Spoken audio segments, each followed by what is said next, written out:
Hello YouTube, we got another fun one for you today. I have the brand new JHS Notadumble version 2. We are going to put it together, and I have a version 1 as well. So we'll do some sound clips between the two and see which one we like better. Let's get this box open. Nicely packed.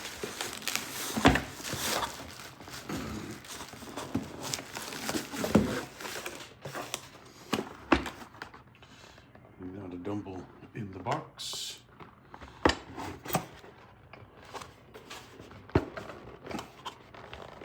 Scan for full instructions, or not.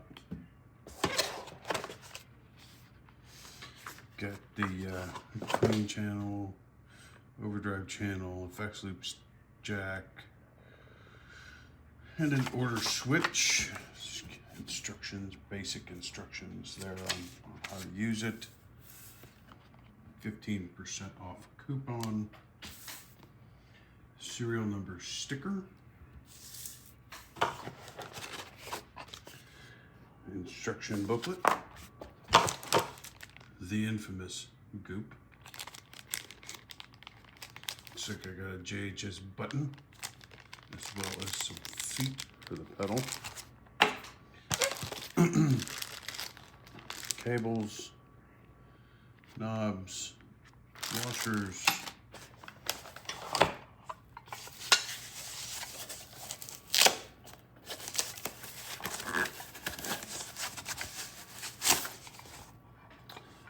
there is the box.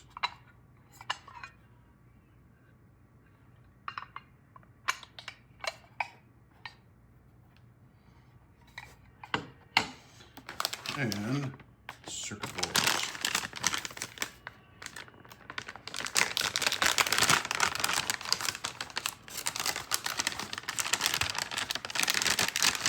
And with most of these JHS pedal kits, they all come in one piece, and you break them apart. So we snap the main board, we snap the other stuff off.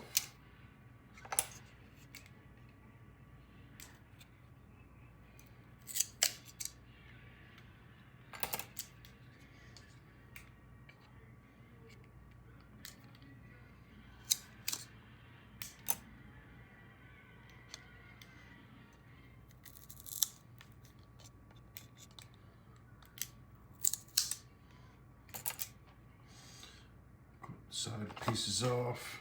We've got some little wrenches here. So we're first going to clip off this edge. And then we can break off the wrenches. A little tab here, we're going to bust that off.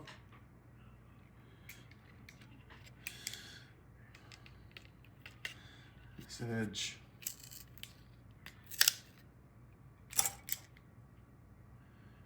this edge,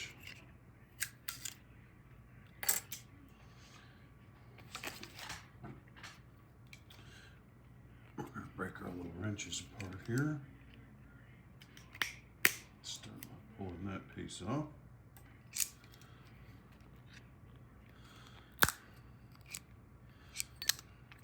How these always break to the opposites. There's that one.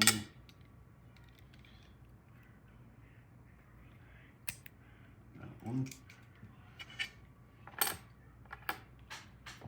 So now we've got our wrenches. We've got our parts all trimmed. We're going to take the instruction book here. And now we've got everything taken apart here and ready to go. See, we've got an 11 millimeter, a 10 millimeter, and a 14 millimeter.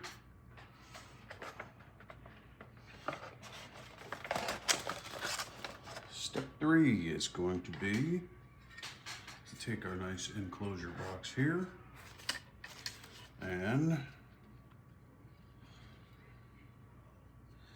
the first circuit board, push it through. And then we're going to take this bag of small parts.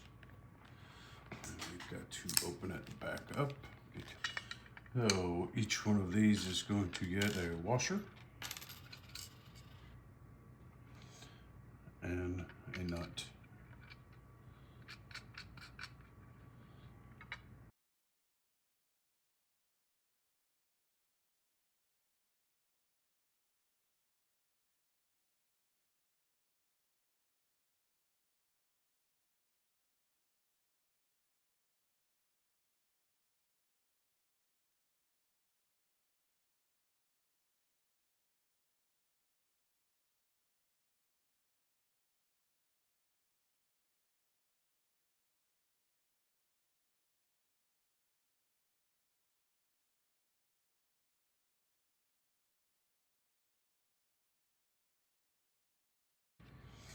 We use the 10mm side.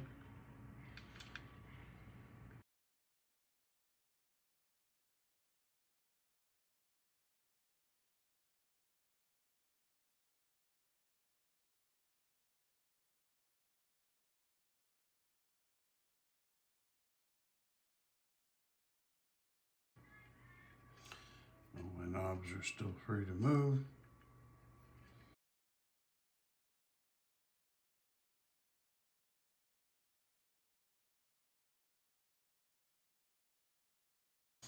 We have these little domed, I don't know if you can see that little angle on there. They sit nicely into these little holes. They do have a bit of a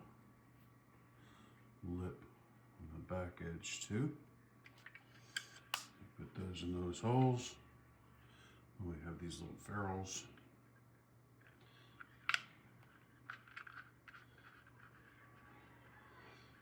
Those go in.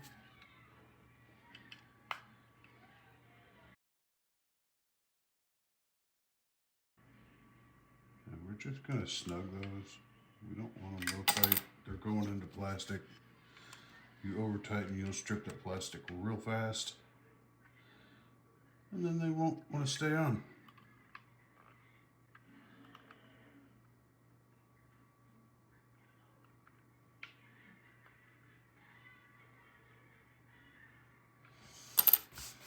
There we go. Once that's done, take your 14 and tighten down the foot switch nuts. Just tighten them until you start feeling some resistance. Like that. Then we have the fun part. Ribbon cable. We're going to press one end of the ribbon cable in. It has a little block, you can see.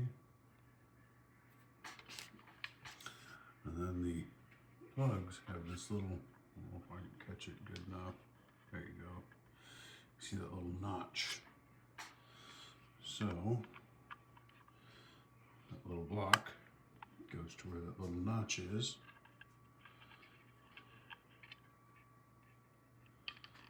Like this. And these should press in pretty easily. Once they're there, you can just kind of flatten that cable. And it's telling us to rotate all of these fully counterclockwise. For all of you overseas, that would be anti-clockwise. All right, get my 2mm screwdriver. Fits nicely in. Now, this says to put these all on in the 7 o'clock position, which is pretty much going to be putting them on so that The arrows point to the zeros. I don't know if you can see right in there. That's the screw on the inside. So chances are you're going to have to loosen a number of these.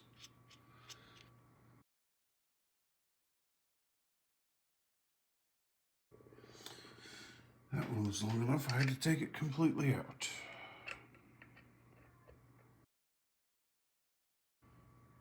Actually, I don't know if you can see it. Down in there where they drill through, there's a little piece sticking out. So I'm going to have to sand that down.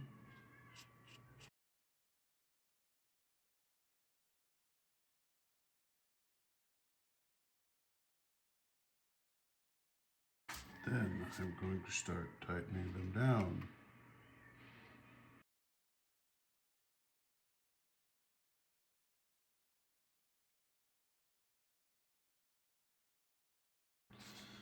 Goop. Now, many of the other ones had a target. This one does not have a target. It shows that you put the goop in this area. I'm not a fan of goop. I'm not a fan of waiting 24 hours to play with my toys. So I'm not going to goop this one. Well, I do suggest you sign and date the back plate. Sign and date. Then I've learned that if you ever want to put these on a pedal board, you don't want this on the outside. So I always like to put it on the inside.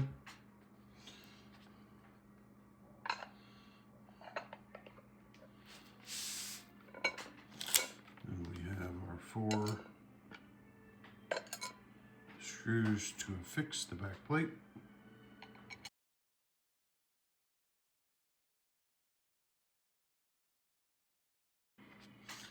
We are assembled. Yes, it does have some little feet we can put on. Everything is nice and functional. That little switch is kind of hard to get to. Kind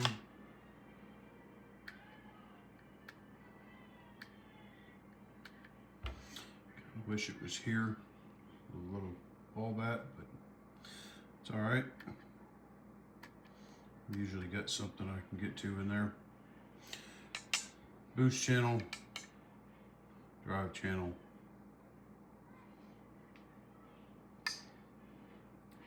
Sure. Plug in, and we'll get some samples of this. All right, so here we go with the sounds. What you can see in front of you, we've got the Notadumble V1, Notadumble V2. I've got my portal. The V1 is through the portal on this side. The V2 is on the portal on this side. Got our clean channels on both running right now. We're going through my GP5 here. That is just an interface to pick it up in the computer. On the computer, we are actually running this through a Marshall Silver Jubilee from SoftTube. It's a D2555. Everything on that is currently set at noon. I do have it on the high output channel. We are now looking at the Isotope Insight 2.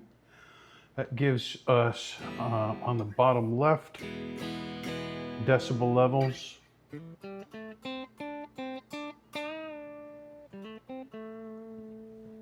And on the right, it gives you a spectrum from 50K to 10K. You know, guitar really kind of drops off after about 5K.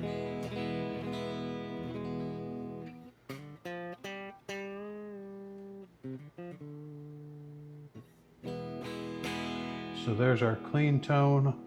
Let's go into the Notadumble version 1. Everything is on 12 o'clock. You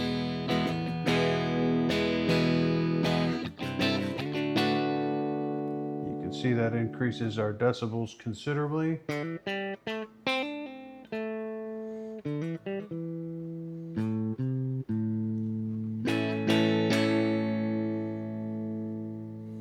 Go to the V2, and it is much quieter. The other thing we see in the V2 is there's just a little bit more of a dip in those mids around the 1K mark.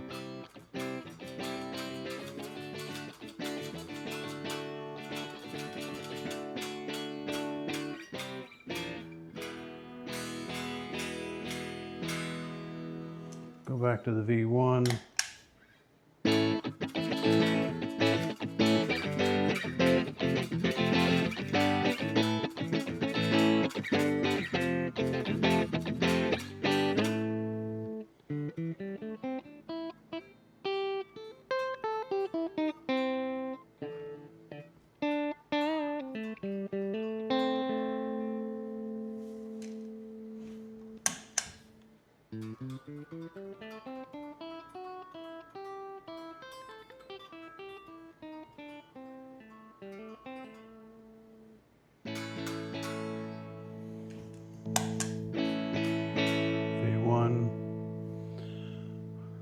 So now let's play with the V2 a little bit. We're going to bump it up to about 7 input and output. And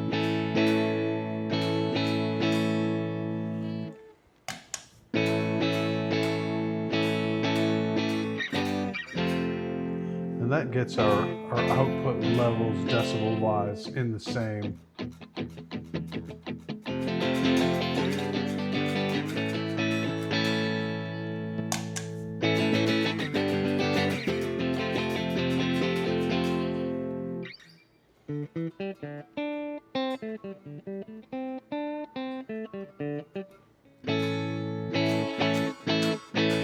It also kind of takes away a little bit of that mid scoop.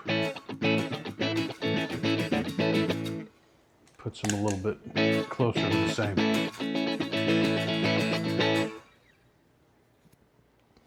So then we go to our other channels. Flip the switch on the V1. Push the switches both on V2. Let's put our drives at about 5 on both.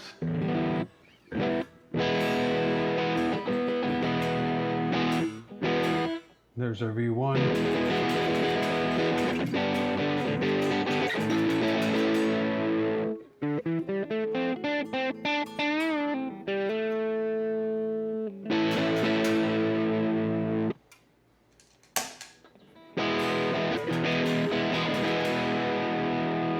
I do have my presence up on the V2. Part of the reason I've got that presence up on the V2 is where I've got the presence knob is inside of the V1. So I've got it set, I just kind of matched the tone on the V2. That puts it about 8. I want to say on the V1, I've got it set somewhere close to the middle. It's been a while since I've cracked it open and messed with it, but I wanted to try and get similar sounds out of them. So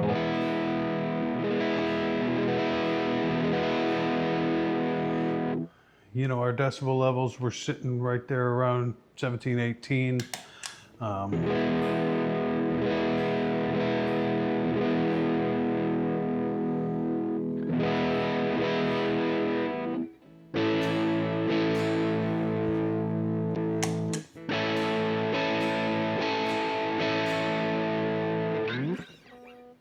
So very similar sounds coming out of the two of those. I could probably tweak the EQ and the presence and really get them to be identical.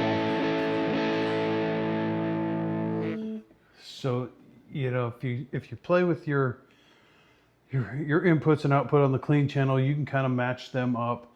Obviously, the V1 is going to be louder and push harder because you've got to kick the V2 up to about 7 to match the V1 at 5. The only other reason you really would need a V2, if you just want that presence knob on the front, Or if you turn them both on the V2,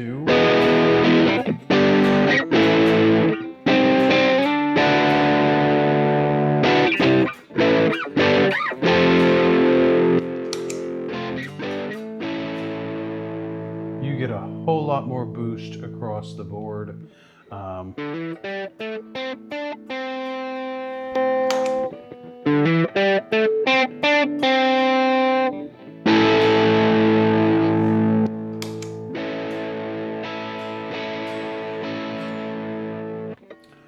So obviously there's a lot of people out there that want that extra boost. I think right now I've got it set as channel 2 going into channel 1. But you can flip that back and forth.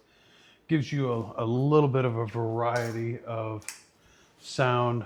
I can't get my finger into this hole.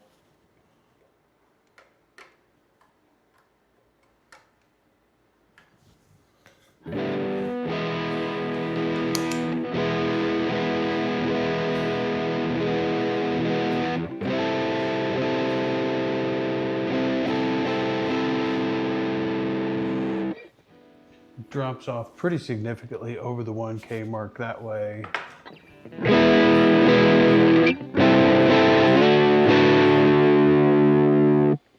You get a little bit more out of the 1K mark with it switched the other way. But that would be the real reason to get the V2. You know, for the price I've seen people mod these, they want $150, $170 to mod this to turn it into that. Not worth it. Just buy a V2. Then you've got an effects loop that comes with it as well. But anyway, hope this helped you guys out. For those who are on the fence about a V1 or a V2, thanks for tuning into the 2911 Guitar Shop channel. Y'all have a blessed rest of your week, and we'll see you again soon. Like and subscribe, helps the channel out. Y'all take care.